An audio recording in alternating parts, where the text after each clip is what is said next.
I'm Jeff Michelman, and I'm director of the flagship program in international business.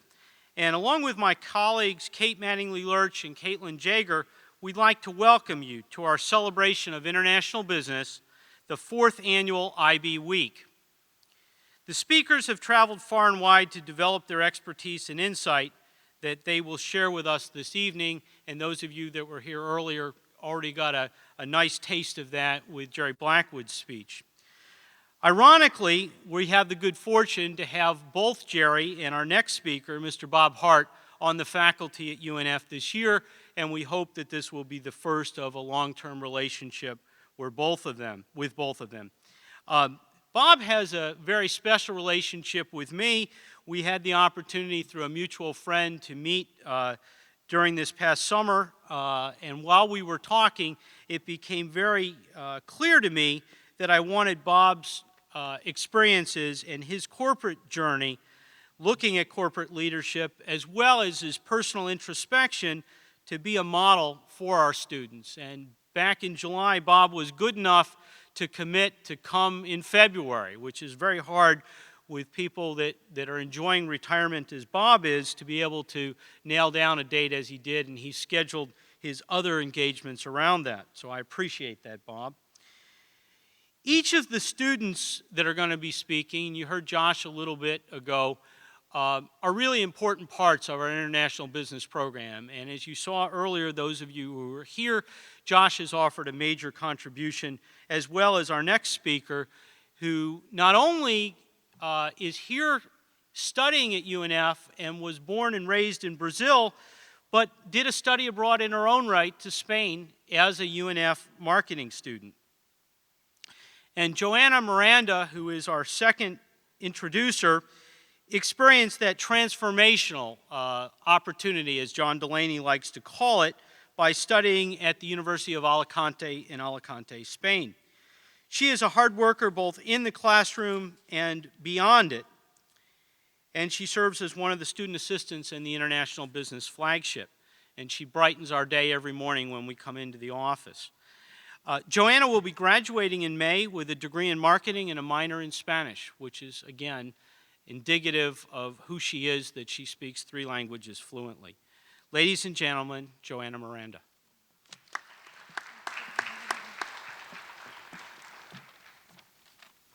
Good evening, everyone. I'm really excited to be here tonight and happy to be given this opportunity to introduce the second speaker of the night, and during the 4th annual IB Week. Mr. Bob Hart, who will be talking tonight about making a difference in emerging markets, is currently a visiting professor in the Honors and Scholars program at UNF. Being an international student from Brazil, the more I learned about Mr. Hart, the more I admired his career. His presentation reminded me why I chose international business as my career path, and I hope one day to have at least some of the experience that he does, and where I'll be able to learn more about different cultures and languages as well. Mr. Hart was born in the Snake River Desert in Idaho, and he's an alumni of Harvard and has over 30 years of experience in the energy business, which most was spent generating electric power internationally. He started his career as a real estate developer, followed by his first energy company, Inverness Coal Company in West Virginia. He's extremely active in the global community. He is a member of the World Affairs Council of Jacksonville and the Council on Foreign Relations. Mr. Hart was the CEO and founding partner of Globeleq, an operating power company focused on the emerging markets of Africa, Asia, and Latin America. He once said, "We are powering the economic development that is helping alleviate poverty, create hope, and build a better future." Mr. Hart had one goal in mind. He always wanted to make a difference in the world by making a better place. And I honestly believe he has done his part. Ladies and gentlemen, Mr. Bob Hart. Well, thank you very much, Joanna, for that introduction. You know, the last tall Brazilian lady I saw was Gisele Bündchen last night, proudly watching her husband lose the Super Bowl. I can tell where some people were last night. I also want to thank the University of North Florida tonight. And I don't mean by that just the Coggin College of Business or Jeff Michelman for inviting me to speak here, but the university itself for giving me an opportunity to find a new career in the twilight years of my life. I really do appreciate it. As I reflected on what I would say tonight, I tried to put myself, first of all, in your shoes. And most of you are students, although I will say, I teach a class here Tuesday nights, and I offered money, I offered grades, I offered illicit things to drink. One student, I see one student from that class. This is a problem. Anyway, I try to put myself in your shoes and make some assumptions about where you were. I took a wild stab at your interest in business because of the Coggin College of Business. And because of the way this week is introduced, the subtle way, another leap of faith led me to assume that you were hoping to pursue your business careers internationally. My next assumption is based on an old saying many of you have heard before and I've modified only slightly. If you do not want to save the world when you are 25 years old, you have no heart. If you still want to save the world when you're 50 years old, you have no brain. Well, I assume that at least some of you are idealistic enough to want to make the world a better place. As I said to my employees over and over again, at least a part of you is so filled with hope and optimism that you want more than to make a living, you want to make a difference. I've divided my remarks into three parts. First, I invite you to travel with me along my own Silk Road, to borrow Jerry's phrase, a journey spanning some 7 decades and taking me from a farm on the Snake River in southern Idaho around the world several times, with stops as remote as Songo Island on the coast an island off the coast of Tanzania, and finally to a lagoon on San Juan Drive in Ponte Vedra, Florida. For most of that journey, I was an international businessman trying to make the world a better place. Second, I will discuss efforts that have been made and are still being made to measure and reward business success on more bases than simply the single bottom line of quarterly profits. And finally, I'll share my own conclusions about what you might do and where you might do it to make the greatest difference for the largest number. Now, this happens to be a presidential year. We just had the Florida primary last week and the debate here at UNF the week before that. Since I was born in an election year, I thought I'd organize my life story a little differently tonight. I'd hang it on the rubric of the presidential election years that have taken place since the year I was born. I've prepared a slide for each of the elections. I hope you can read the text on that slide. Well, actually, I don't know. It would be nice if you could.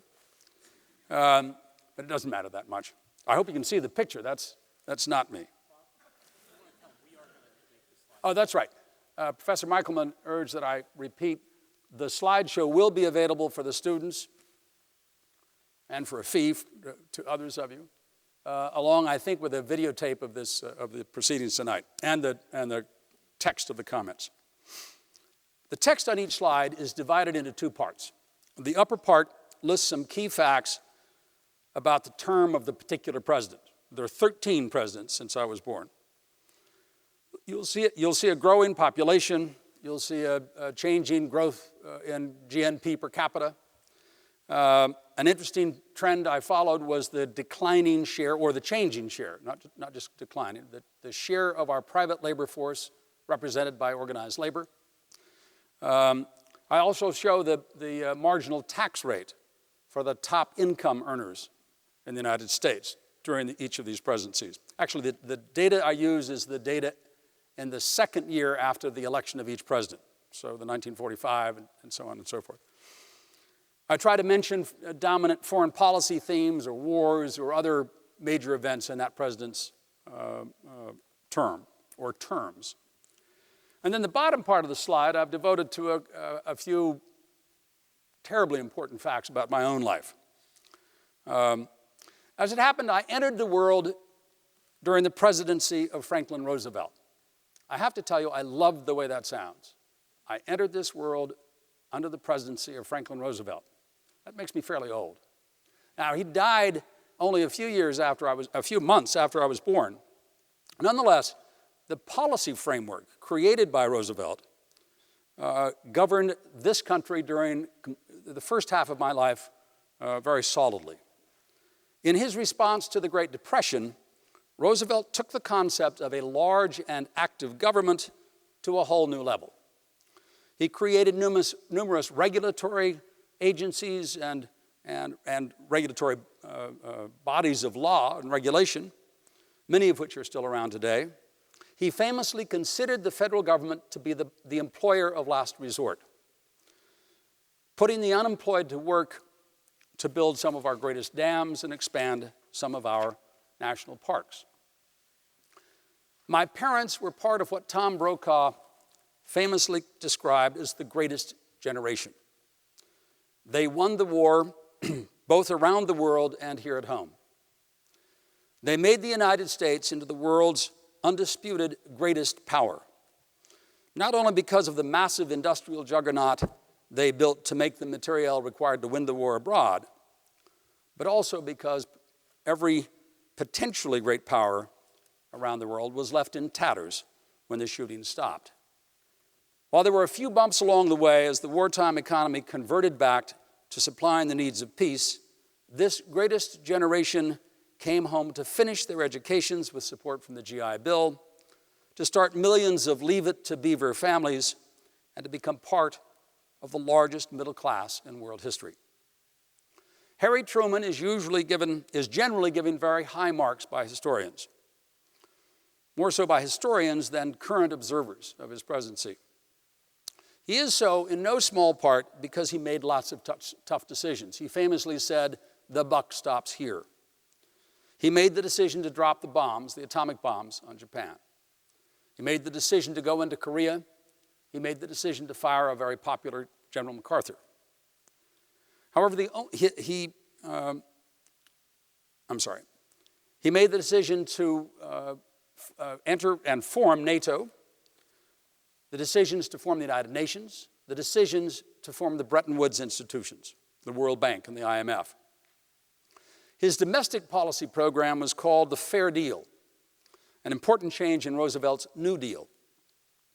Truman wanted to make it easier for workers to form and join unions. He wanted to establish national health care. He integrated the military and sought to push a broader civil rights program. However, the only part of his Fair Deal, those were all policies that were part of the Fair Deal program, the only part of that program that ever became law was a National Housing Act. Important, but an insignificant part of that whole program called a Fair Deal. In fact, the only major piece of labor legislation to pass during Truman's presidency was the Taft-Hartley Law, a stridently anti-union measure passed over Truman's veto by the Republican Congress in control at the time. His Fair Deal fared better internationally. George Marshall, his Secretary of State, managed a program for rebuilding war-ravaged Europe that succeeded beyond Truman's greatest hopes. Anti-communism explained some of the support for the Marshall Plan. Of course, anti-communism also spawned one of the ugliest sides of our country's history, that of the Joe McCarthy campaign against communists, where he suspected there was a communist under every bed in this country. The 8 Eisenhower years may be what people mean when they talk about the good old days. I entered grade school the year he was elected and was in high school as he ended his second term. So for me, Eisenhower memories are filled with long summer days on the family farm, early mornings all alone in a remote field moving sprinkler pipe, and going to our neighbor's house to watch The Lone Ranger on television. It seemed like everyone was working. Incomes were rising. The middle class kept growing. Even union membership was increasing. And America was winning the Cold War, although very few of us knew what winning actually meant. The election of John Fitzgerald Kennedy in 1960 was one of the most exciting events in my young life. I was old enough to be active in a very tiny way in the campaign, stuffing envelopes and exaggerating my role with a vengeance. In fact, I was so dazzled by Camelot, which is how we all described Kennedy's government at the time, that I sent a letter to Harvard College in New York City announcing that I intended to go to college, and I thought it would be a nice idea to do so at Harvard. Well, Harvard isn't in New York City. The Harvard Club in New York had a good laugh and then forwarded the letter up to Cambridge, Mass., where they decided to give this rhubarb from Idaho a chance. The Cuban Missile Crisis, the challenge of going to the moon, the Alliance for Progress, the Peace Corps, and the faint beginnings of a military action in a remote Asian country called Vietnam, all of these highlight my memories of that far too brief period of hope and excitement. I suspect that there are not very many in this room who were around or remember where they were, but if you were old enough to know what the news meant, you certainly remember where you were and what you were doing when that sad news came out of Dallas, Texas, that he'd been assassinated. My own memory of that event was even sadder than it might have been, since I'd actually shaken the president's hand on the Saturday before that tragic Monday. Kennedy was at our football stadium watching Harvard play Columbia. Kennedy launched a generation that wanted to go beyond the immediate family to make a difference in the world.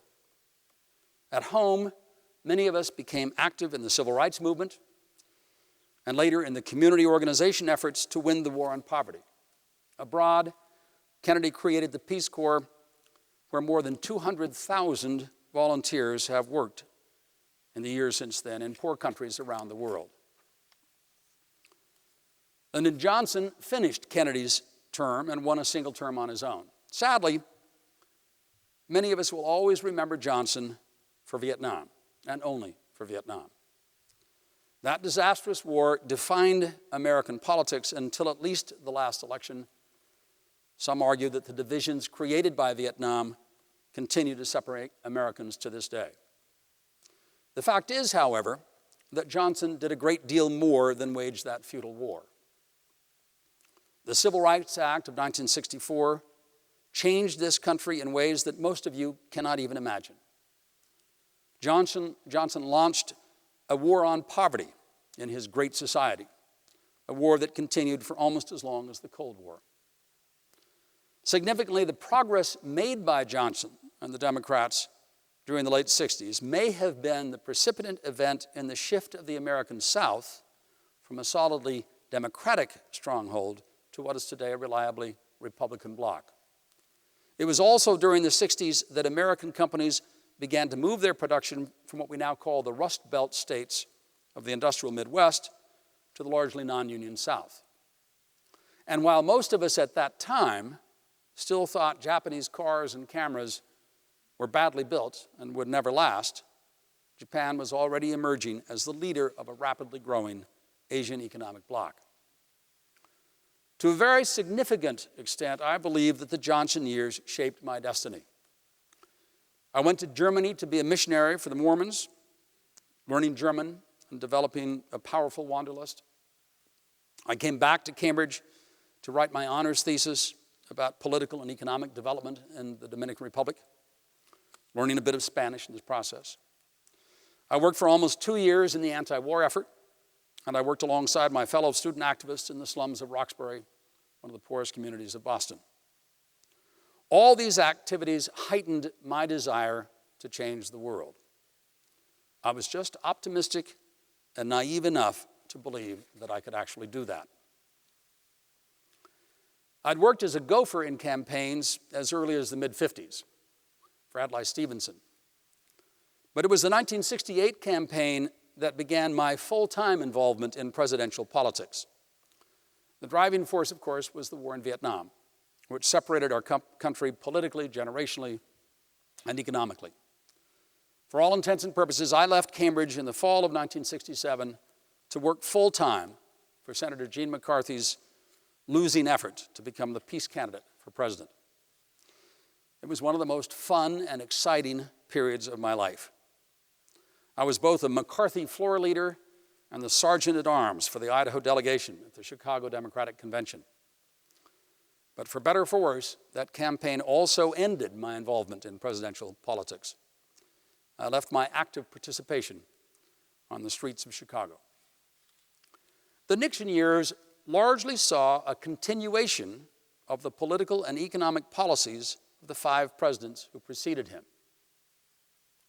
I'm going to stress that. A continuation of the economic and political policies of the 5 presidents, particularly Kennedy and Johnson, who preceded him. The economist Milton Friedman was making noise in Chicago, but few leaders in either party listened.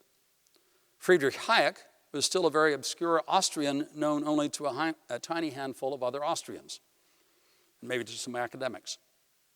John Maynard Keynes, though dead since 1946, still reigned as the leading source of theory and policy in the economies of the non-communist world.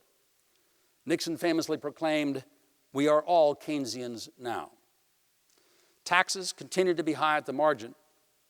Regulations were generally viewed rather positively. In fact, Nixon proposed and created both the EPA and OSHA. The first significant campaign finance regulations were introduced in 1971 by Nixon, along with federal funding of campaigns. No one seriously challenged the regulatory framework created by Roosevelt to govern our banking and investment institutions or our energy industry. Internationally, the Bretton Woods institutions were succeeding spectacularly in repairing the damage of World War II, again, in the non-communist countries. The Cold War continued to be the dominant paradigm in international politics, though Nixon and Kissinger did make huge strides in opening a diplomatic door into China. Most of us continued to believe the evil empire of communism was a powerful economic competitor. We learned only a decade later that the whole economic and political system had already begun to rapidly erode from within in one country after another. And of course, there was Watergate. I like President Ford, in spite of his decision to pardon Nixon. I think of him as the last leader of the Republican moderates. He presided over a political culture in Washington that was about to disappear.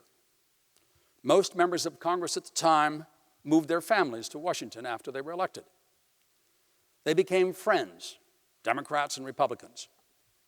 Many of them played poker at least one night a week. Again, Democrats and Republicans together. Bipartisanship was common. Both parties in 1974 were large tents, capable of including many views ranging from left to right on many different issues. The huge shifts in party membership caused by the Civil Rights Act of '64 and the Roe versus Wade Supreme Court decision of '73 had begun or were about to begin, but most of us could not yet see what was coming. Southern Democrats generally voted with more conservative Republicans. Moderate Republicans from the Northeast and the West Coast generally voted with more progressive Democrats. So I want to stop for a second and just ask you to focus on the major trends or key events of those first 30 years of my life. I see them dominated by 3 overarching themes. First, there was a seriousness coupled with optimism that inspired the greatest generation, my parents, to come back from the war and go to work achieving what we think about as the American dream. Lots of good things came out of that effort. I think there was a genuine concern for fairness and justice, evident from the civil rights movement, the war on poverty here at home, and the Marshall Plan, the Bretton Woods institutions, and the Peace Corps abroad. That's the first theme. Secondly, there was a tragic obsession with the threat of communism and the pursuit of the Cold War. The more we learn about the actual workings, the inner workings of the Iron Curtain countries at that time, the more we realize that there was never really any there. And finally, there was a broad and broadly shared belief in the power of government to do good things. It was based on the Keynesian idea that we could control inflation and achieve full employment at the same time through careful demand management. Well, the Democratic victory in 1976, in the 76 election, could come as no surprise given the disaster of Watergate for the Republicans. However, it was the emergence of a little-known Southern governor as the party candidate that was not predicted or predictable. Carter's victory in the Democratic primary was due in no small part to the not yet complete transformation of the two national parties. I mentioned they were large tents, capable of housing people on the left and the right. We forget that the liberal California governor Jerry Brown ran against Carter, taking 14% of the delegates in 1976. And George Wallace, the conservative governor of Alabama on the right, took 12% of the delegates. Carter slipped through with only 40% of the delegates. The power of business-backed lobbyists was extremely effective, and its effectiveness only became apparent during the Carter years. Consider this. Carter's presidency occurred following Watergate with a very, very strong and powerful Democratic majority in the House and the Senate. A large agenda of democratic ideas was on the plate in front of Carter and his democratically controlled Congress. Yet most of that agenda was never achieved. In fact, one after another of the significant liberal pieces of legislation, strengthening the right of unions to organize, increasing regulation in various areas, all of these were blocked by not a majority of Republicans in either house, but by very skillful lobbyists working very effectively. It was the first time we'd ever seen that in this country. It was under Carter that progress on deregulation began. Jerry talked earlier about the Reagan-Thatcher movement toward deregulation in the 80s, and we'll talk about that in a minute. We forget that deregulation had its beginnings in this country in the 70s. Now, that's partly because this guy Hayek was already active in Chile, but I don't want to digress to that. The electric power industry, which was to become my life, was deregulated by Jimmy Carter, under Jimmy Carter, with the 1978 Act to free our power industry from the investor-owned monopolies that had governed since Roosevelt's time. So I want to look at the sea change that occurred during the 70s. It marks a hinge in my life and in the history of this world since I was born. And I think that hinge is important in understanding business opportunities for you. Let's look at the realignment of the country's political parties. From at least the 52 election through the election of Jimmy Carter, a familiar and generally accurate criticism of our national elections was that there was precious little difference between the alternatives. Both parties pursued very much the same Keynesian economic policies at home and anti-communist policies abroad.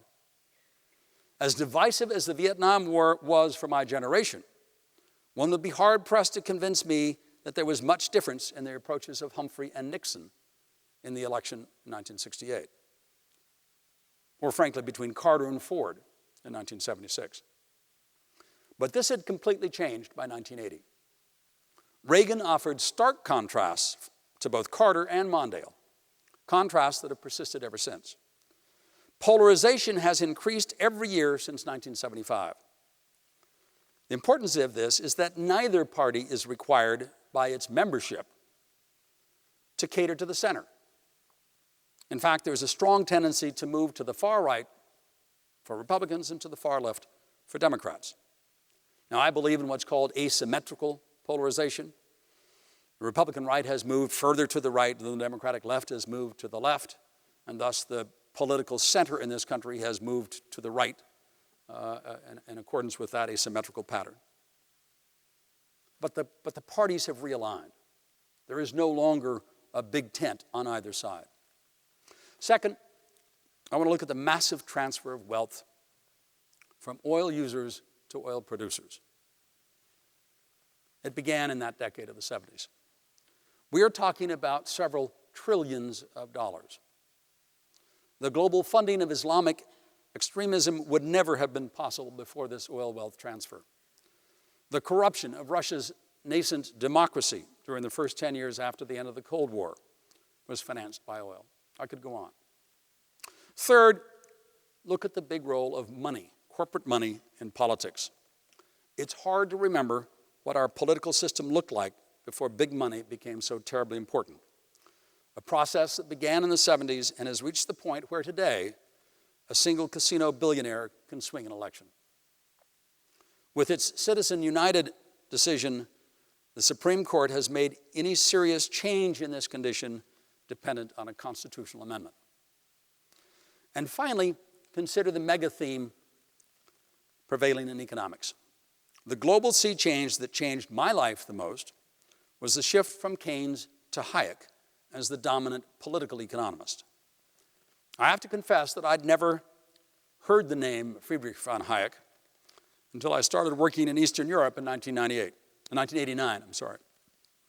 I did know that Milton Friedman was the dean of the Conservative School of Economics in Chicago, and I'd laughed along with others about voodoo economics, the supply side Logan, trickle-down economic theory, all of that. Only years later, though, did I begin to appreciate that the policies generally associated today with what we call small government conservatism began to have influence in the 70s and would eventually dominate the political debate in this country and the global approach to development. These policies led directly to my career in international electric power. And while there's been some pulling back on the part of many countries around the world, it is a modified Washington consensus of this neoliberal small government conservatism that will make your careers in international business possible. Ronald Reagan gave the sea changes of the 1970s an enormous boost. When I first heard his name mentioned as a candidate for governor in California in 1966, I thought I'd simply misheard. I was sure I was not alone. Contrary to the predictions of some of my college friends or progressive college friends at Berkeley, however, California did not slide slowly into the Pacific Ocean. So when he won the nomination to run against Carter in 1980, I viewed both the man and his political ideas with a great deal of respect. That is not to say that I agreed with everything Reagan wanted to do. Honestly, though, I had no idea just how far-reaching and globally important the rejection of Keynesian economics would be. By the end of the Reagan years, the Cold War was over, and the international discussion had shifted from anti-communism to globalization. And the policies associated with globalization had a distinctly Reagan-Thatcher flavor. The mantra of the international financial institutions was liberalize, privatize, deregulate, and balance budgets. It was called the Washington Consensus. Personally, I moved from mining coal to burning coal during the Reagan years. After selling the coal mines in West Virginia, I married my present wife, Sally Ann Hart, who's here tonight. We've been married 30 years. And I started an independent electric power company to build, own, and operate power plants. We did so under that 1978 law passed during Carter's administration. Our first plant used biomass, wood chips, to make electricity in the state of Maine. We developed and built the largest geothermal power plant in Nevada. We were early pioneers in the effort to generate environmentally friendly power. George H.W. Bush, Reagan's vice president, succeeded him in the election of 1988. Bush 41 continued the policies of Reagan, actually consolidating his achievements both in ending the Cold War and making small government conservatism the official policy of the Republican Party and the unofficial party of the Democrats. I traveled to Poland for the first time in December of 1988 at the invitation of labor leader Lech Wałęsa. It was the first of 63 trips that were to follow over the next 4 years. I thought it would be a brief one-time visit. Over the course of the next year, though, I got caught up in what I've occasionally described as advance work in the cause of globalization. Specifically, I proposed that 2 large heat and power plants in Krakow be privatized. In order for the central government to sell these plants to private foreign investors, a group that I'd put together consisting of a couple of American companies, the Finnish national utility, a Swedish company, and a Swiss company. In order for the Polish government to sell their interest, all the interest of the plants, to sell that interest to our group of private investors, virtually every component of the Washington Consensus would have to be accepted. They would have to liberalize the rules and regulations related to foreign investment and ownership of assets. They'd have to liberalize the movement of currency. They'd have to completely restructure the electric power industry, removing the tight regulatory control of central command economy and replacing it with a very light regulation of free market competition. And they would have to manage their fiscal affairs well enough to guarantee that our investment would be safe from the negative impact of unbalanced budgets, inflation, and currency devaluation. All of that seemed like a pretty good idea to me. The Clinton years are now considered a kind of golden age, a period of high growth in the GNP of this country and the creation of millions of jobs. Now, I know some of you probably rolled over in your seats when you heard me say Clinton golden age in the same sentence. Think about it in terms of growth in GNP and jobs. We're only now beginning to appreciate just how concentrated this economic growth was at the very top of the income scale. The fact is that Clinton balanced the budget by increasing taxes on the wealthy, though only by a small bit, in a bill passed in his first year in office without a single Republican vote. And the jobs that were created were generally low-wage positions in the service sector. Yes, the stock market boomed in those years, but that boom ended sadly when the dot-com bubble burst in March of 2000. Many of us have been so focused on the recent experience of polarization in Washington that we forget just how poisonous the relationship between the political parties was during Clinton's term in office. His impeachment trial in 1999 was only the culmination of efforts to discredit him that began on the day he was elected. Clinton, though, actually governed the country as a centrist, largely accepting what he described as the end of big government, his words. Much of the dismantlement of the regulatory structure created by Roosevelt occurred during the 8 years under Clinton. Famously, the repeal of my wife's grandfather. I can never remember. Glass-Steagall Act. Steagall was her grandfather. Albeit by a Republican-controlled Congress in the last term of Clinton's government. George W. Bush will be remembered primarily for 9/11 and his reaction to it. The wars in Iraq and Afghanistan overshadowed almost everything else during those 8 years, except, of course, the financial collapse at the end of his second term. I suspect history will not be kind to Bush 43. By the end of his first term, I had become extremely concerned with income inequality, both here at home and throughout the world. My work was by then primarily in the poorest countries, where a significant portion of the population lived on less than $2 a day. That was real poverty. But I was also concerned about the fact that incomes for more than 90% of Americans here in this country had either not moved or had actually declined over a 30-year period, while incomes for the top had increased dramatically. I started talking about this issue early in the decade, and I attempted to manage the strategy of Globeleq toward addressing income inequality in the countries where we worked. In October of 2005, the first year after Bush's second term began, I had a relatively minor cardiac procedure to deal with some arterial blockage. While I certainly did not know it at the time, that angioplasty was the beginning of the end of my international energy career. The sale of Globeleq began less than a year later. So let's look at the major trends or events of the next 30 years of my life. The overarching themes are similar to those I saw and described in the first 30 years, but the direction seems to be just about opposite. First, it strikes me that the desire for fairness and justice in the world has lessened considerably. There's not a lot of talk today about civil rights, and that's not due to the fact that there's anything close to equality of opportunity for all. And all manner of efforts to help the people at the margins of life seem to have receded from the national conversation. Again, not because these people don't exist. Second, the Cold War obsession with communism is over. Now, obviously, it's over because the Cold War ended.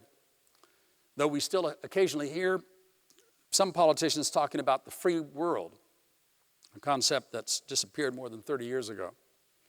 I do think there continues to be an alarming obsession with the other, whether the difference is religious or cultural or political. It's as though the only way to motivate any kind of action is to focus attention on threats and enemies rather than hopes and dreams. And finally, we are clearly living in a world dominated by the neoliberal economic theories of Hayek and his Austrian friends. Just as it was fair to say that the difference between Humphrey and Nixon was the effort they would put behind pursuing the same Keynesian policies, most of the political discussion today revolves around the extent of the effort required to achieve the same small government conservative goals. Working in the area of emerging market infrastructure sharpened my focus on the need to measure and reward more than just the standard business objective of growth in short-term profits. As much as some of us may want to change it, the world of the private sector business person, the careers you seek to pursue, revolves around one paramount objective, which is to increase quarterly profits. It's hard to adequately describe the pressure that builds in the executive suites every 90 days when earnings are to be reported. The decisions that cause the greatest increase in short-term profits are almost always those that damage the ability of the enterprise to achieve other arguably more important objectives. The dilemma is that failure to meet the expectations of the investors for quarterly increases in profit cause the stock price to fall. And that puts downward pressure on salaries and bonuses, and for some odd reason, that tends to affect the motivation of managers and employees. I spent a lot of time exploring the idea of multiple measures of success and ways to link these other measures to compensation. Some people call it the triple bottom line, people, planet, profits.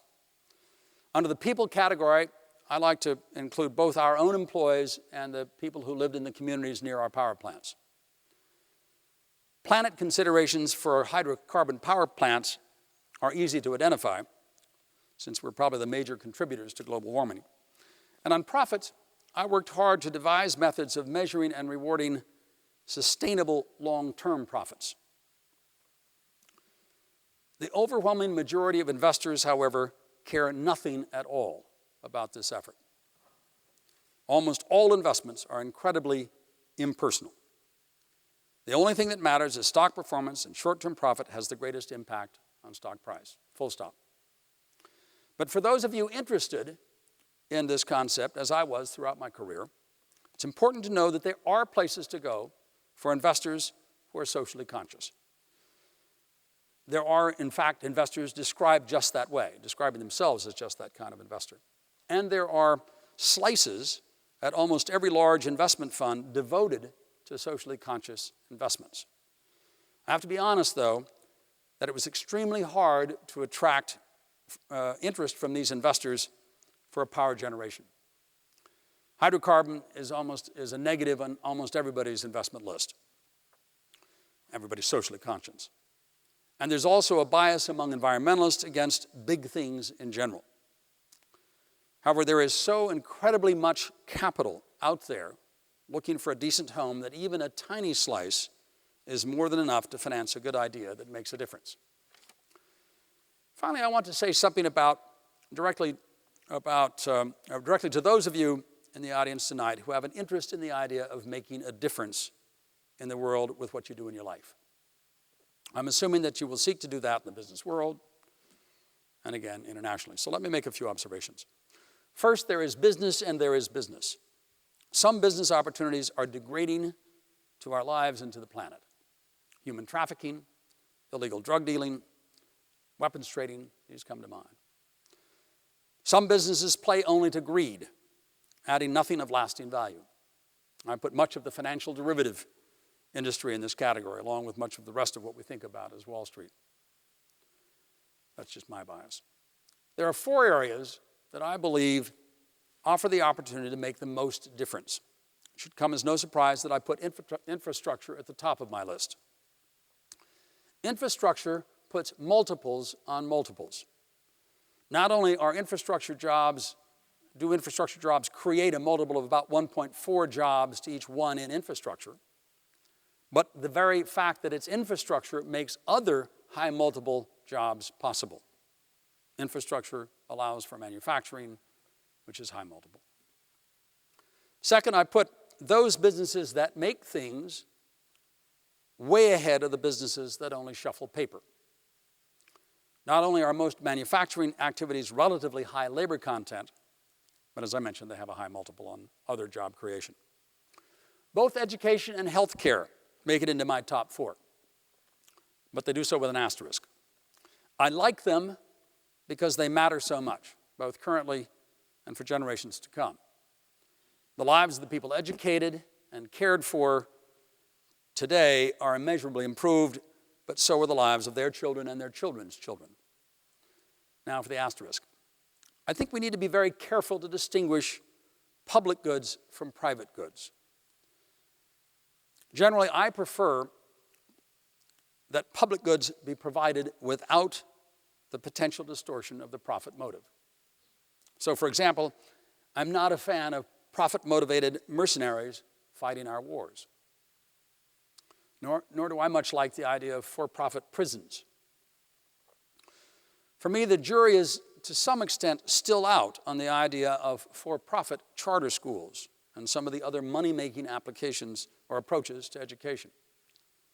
And I suspect our free market, profit-motivated healthcare system may not be providing the lowest cost, best quality healthcare. But as long as we have the system we have, I have enormous respect for how much difference healthcare professionals and education professionals make in this world. While some businesses make more of a difference in the world than others, I firmly believe that any legal business in a poor country makes far and away more difference than the best investments in wealthy countries. And the same can be said about investing and working in poor communities in the rich countries of North America and Europe. In other words, making shoelaces, to take a silly example, in Bangladesh will make more of a difference, will matter more than building infrastructure here in Florida. This picture, I hope you can see it barely, it's a picture of the world at night. Shows why I loved my work as much as I did. We built and operated power plants that generated the electricity required to light the dark places of the world. We did it to make a difference. Thank you. And I think we still have some time for questions. I hope we do, if you have any. And we'll let them think about it and then come up and use the microphone. You have more experience in the energy industry, perhaps, than anybody I know. And right now, we're really being divided in this country as we look at alternate energy, as we look at cap and trade. Can you comment for us briefly about why the U.S., in your opinion, seems to be out of step with alternative energy initiatives from the rest of the world? Well, I think there are a couple of reasons, but the first and most obvious reason, I hope everybody else appreciates this. We live in a country today where I hear, at least, that there's an enormous amount of money being spent on political advertising for the campaigns. I have to confess, I haven't seen as many campaign advertisements as I have one particular type of advertisement, which I see, 10 times a day. And I watch a lot of television as an old man. I watch primarily news shows. Do you have any idea what that ad is that I see most often? Have any of you seen this ad? This very attractive lady is talking about the job creation that comes from energy investments. American energy.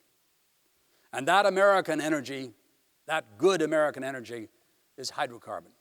It's our natural gas, not those comic pinkos. It's our oil. Well, in Canada's oil. It's an enormously effective advertisement campaign, and it's been going on for some time. And I suspect, Jeff, that it has to have an impact. I think a lot of people in this country would be shocked if somebody were to say gasoline is too cheap. In fact, most people in this country think that gasoline prices should come down. And they'd like a good president, wouldn't they? A good political party that said, I'll bring your gasoline prices down. Well, that's just exactly the wrong direction for gasoline prices to go. If we are concerned, a lot of people may not be concerned about global warming.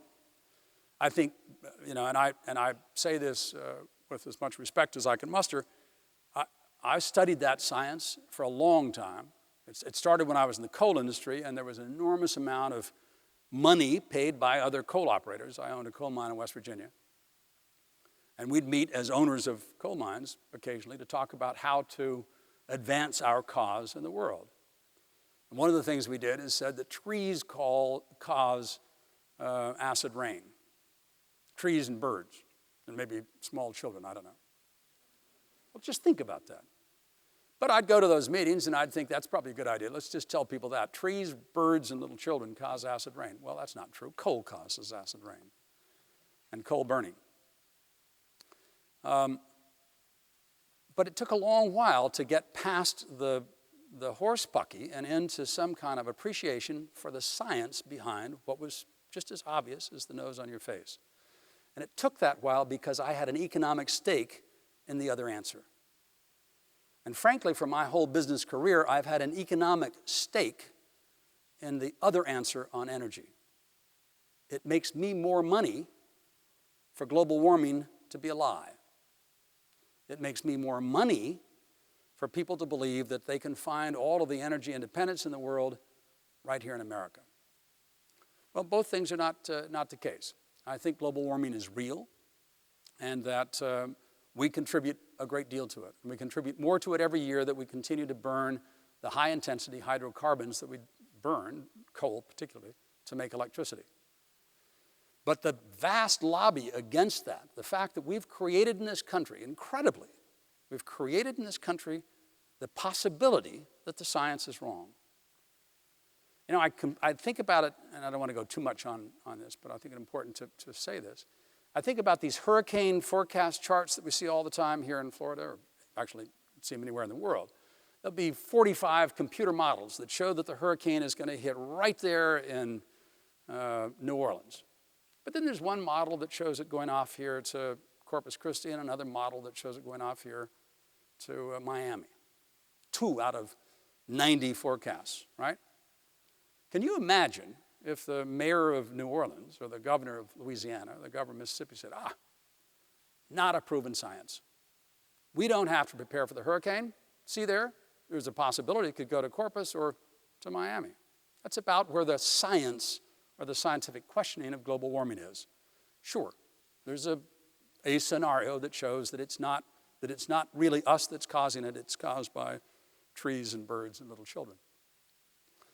But if you don't care about global warming, and by the way, the fix on global warming, stop using hydrocarbons, you stop using carbons when you tax their use. And the minute we tax their use, the free market system works. We'll make smarter decisions because it costs more to make the dumb decision. Because we're pretty smart people. But assume for a moment that you just can't get there on the science of global warming. Do you really want to have this country's energy supply dependent upon a group of countries that are iffy at best? In the Middle East, Russia, and some sort of cantankerous parts of Latin America. You just can't possibly want that. How do we get independent from that source of supply? We switch away from that source of supply to other things. And how do you get there? It's called a carbon tax. Won't take us very long. Put the carbon tax in, and all of a sudden, we'll start making other choices. And those other choices will be for less energy-intensive uses, ways to move around and to turn the lights on. I don't think, I spent a lot of time trying to figure out how to make any money with alternative energy, to be honest. We tried wind power, we tried geothermal, as I mentioned. One of our first power plants was geothermal. We've burned wood to make power, which is arguably it's renewable. And the money's not there. The price isn't right. But the price isn't right because we subsidize hydrocarbons. If we just put a carbon tax on, the price would be closer. We built a house in Ponte Vedra that is one of the greenest houses here in North Florida. We have the largest photovoltaic electric power generation on the roof. My great-grandchildren won't get the economic benefit of that greenhouse because the price of electricity is so cheap. It doesn't pay off to make green investments, and it won't pay off until there's a carbon tax. Is that a long enough answer? Now, I know that none of you, you appreciate that I don't have strong opinions about very many things, so feel free to ask another question. That's a great question. No, yes, please. I can hear you. I can hear you. As somebody who actually lived through both oil crises in the 70s and who was married to someone who drilled oil in the early 80s when that shut down in Oklahoma and Texas, I remember writing research papers about all the alternative energy sources and the subsidies the government gave us back then. What happened to all that technology that now we're being told we must go out and reinvent? Well, for those who didn't hear the question, this young lady, and I'm delighted to see that she's young, was around during the 70s in a crib. So she experienced the first two oil shocks. That's when I was first starting to, well, in fact, those oil shocks led to my investments in coal, because the price of coal shot up and the price of oil shot up. But when I first started doing power, we were responding to the oil price shocks of the 70s. If we can make power with wood or geothermal or wind or photovoltaic or whatever else, we'd make $1 gajillion. Two things happened in response to that. One of them was, again, the president of Malaise, Mr. Carter. That's when we first saw a reorganization of our energy industry. FERC was created, the Federal Energy Regulatory Commission. We had the Federal Energy Price Change Law, where we had to phase natural gas out of use in power plants. And oddly enough, that favored coal. Of course, we were thinking about only energy security at the time, not global warming. And we started subsidizing alternatives. But we subsidized those alternatives against the opposition of the hydrocarbon industry itself and a lot of skeptics. The opposition prevailed in fighting against a change in price. The problem with subsidies, distorting the economic equation, is if you put yourself in the position of a business person, anytime I created a business, and I did that a few times, depended upon a piece of legislation, I was taking a massive risk. The risk was that some legislator would come along and change the legislation. If I made a business investment based on a fundamental market price signal, people are using your widget because it's a better widget at that price, I didn't have to worry about legislation that would change. Do you understand the difference there? We passed subsidy legislation for alternative energy and various laws to try to enforce that, but we never changed the price structure, which we could have done with a simple tax. Why does Europe have so much alternative energy, as Professor Michaelman was asking? Because they tax the bejesus out of gas and diesel. It costs so much more to drive a car there, but of course we're talking about those European socialists. None of us wants to be like that. Any other questions? Does that answer your question? If you really set out to do that, if part of your motivation when you go into the business community is to change the world a little bit. Now, I said earlier, if you had a heart, you'd want to change the world at your age, and if you had a brain, you'd not care about changing the world when you were older. Obviously, I never had a brain. But I'm going to tell you right now, I think the motivation of your generation if you care enough to want to change the world to make it better, then that, more than anything else, will get past the profit motivation as far as your business is concerned. And I'm telling you, but it's harder, because you can always find backers for a small business that's profitable. You can always find a job that's pretty reliable in a company that's making a profit. It's harder to find backers for businesses that are good because they're good rather than profitable. So we did a lot of things, and I'm sure Jerry did it too. AT&T and IBM are both companies that did this. Among other things, we spent a lot of time talking to our investors and our board about the difference between quarterly profits and sustainable long-term profits. And if you had good directors, generally speaking, they'd listen to those arguments. Isn't that true? You can make the case. We're doing nothing. The quickest way to increase this quarter's profits is to fire someone. Quickest way. Of course, there's a question about how you're going to make the thing that you make in the next quarter if you've fired those people.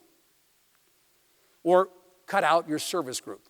Stop fixing things that break. Sell them to customers and then say good luck. But those are short-term gestures. Those short-term profit changes. They don't do anything for the long-run sustainable profitability of the concern, if that makes any sense. So that's one case you can make. But the other, I'm going to go back to the other measurements. First of all, I think legislatively, it would be a good thing, for example, if there were a carbon tax or if there were a tax on environmental damage. Why aren't we taxed when we sell our coal by an amount of money that would pay for the cleanup of the coal mine at the end of its life? But we're not. That's a legislative action that would put the concern for the planet into the price equation. Do you understand what I'm saying there? And you could put some legislative actions into the price equation for concern for people. For example, a minimum wage, or OSHA, occupational safety and health requirements. Basically what we're doing is we're saying it becomes part of the price equation that you do better things for your employees. You can't have slave labor. You can't have child labor. You can't have, unless you're Apple and you're working in China through Foxconn. But I didn't say that. Does that answer part of your question? I just want to say one other thing, and I said it briefly. If you want to do something that matters, if that is something that rings your bell, there are places to go to get financial backing for those efforts. And those are significant places. I mean, the largest investor fund, I think, in the world is the California Public Employees Pension Fund. And I can't remember what it said. CalPERS. Well, CalPERS has a socially conscious investment slice requirement. Like 1/10 of 1%. And you might say, oh, gee, well, that's not enough to do anything. Yeah, it's only about $200 billion a year. It's enough to fund anything you might want to do. You have to have a very good idea that makes a difference, that goes beyond quarterly profits. It can be something that's sustainable long-term. It can be something that helps people. It can be something that helps the planet. There's funding there. Make any sense? I have to say, in the profitable things that we did, and Globeleq and Coastal were for-profit companies. We tried to, we had to be realistic about the fact that the only way to pay people for the rest of the year was to do something that earned some revenue. I worked to find people who were somewhat like-minded with me with respect to this concept of making a difference.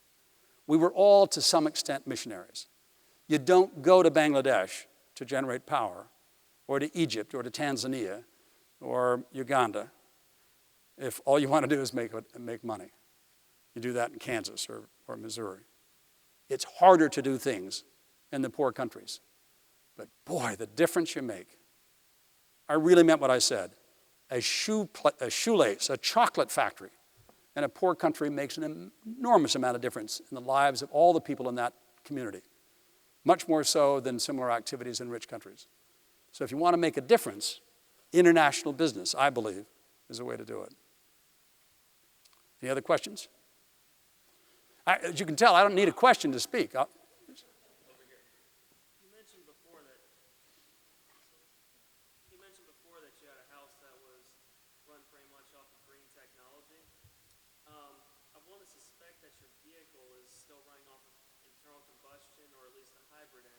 you be interested as a potential investor in technology that would convert an internal combustion engine into running on syngas? The question is, would I be interested in syngas as a potential fuel for an internal combustion? You'd use the syngas in an internal combustion engine, though, right? Biomass. Or biomass, yeah. First of all, I put electric power charging stations in each of the garages in the house because I want my energy conscious guests to plug their cars in the garage. I personally drive a gas guzzler, which I'm not proud of, but it's my way of atoning for the photovoltaic cells on the roof of my house. I didn't do it. I've got to be honest. All of those things that we did to make our house green, and I believe in those things, and they're good things. They have to do with geothermal hot water and photovoltaic electricity and massive insulation and thick concrete walls and rain harvesting for the garden, all that sort of thing. They're all good things and good things to do, but they fall into the category of good things, not smart things. The only way to change this world is to make those good things smart. And the only way to make them smart is to tax carbon. Does that make any sense? Now, would I be interested in doing syngas? I'd love to do it. My wife won't let me. You what? You'd love to do it, but what? My wife won't let me. Well, if I can convince her, I'd love to talk to both of you sometimes because I have 3 vehicles that run on syngas. You do? What's the syngas source, the fuel source? Wood. And do you liquefy the wood before you run it in the car, or do you? Just throw it in there. There you go. For all of you seeking a wood-fired car tonight, here's your And man. I have to disagree on your stance on taxing hydrocarbons, because if gas prices go anywhere, I have a little concern about how I'm going to get to class every day.